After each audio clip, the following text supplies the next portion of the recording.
a student in this school, a grade 3 pupil. And her name is Desiree. Come on, we will gonna interview Desiree.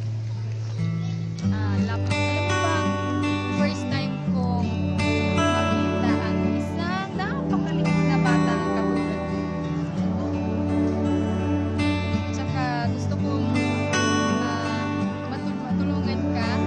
Sana umabot ito sa ABS-CBN at i-feature nila ito para matulungan itong batang ito.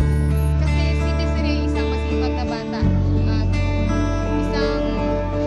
isang batang may pangarap sa buhay. Ano nga pala yung gusto mong maging, Desiree? Gusto mong maging gusto daw niya maging isang teacher. Kalain mo, gusto niya maging teacher sa ganitong name niya. Gusto niya maging teacher. Kaya matulungan natin siya. Ano nga pala mga hiling mo sa buhay? Wish mo ngayong Pasko. Anong wish mo ngayong Pasko? Ha? Gusto daw niya magkaroon ng bag. Tsaka ano pa? Mga notebook. Ano pa?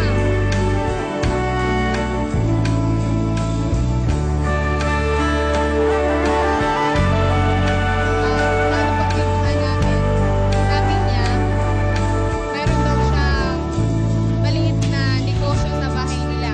Kasi may pera daw siya na 400 pesos at binili niya ito ng mga paninda. Yung 400 pesos niya. At gusto niya daw sana na madagdagan yung kapital niya na magkaroon ng malaking tindahan.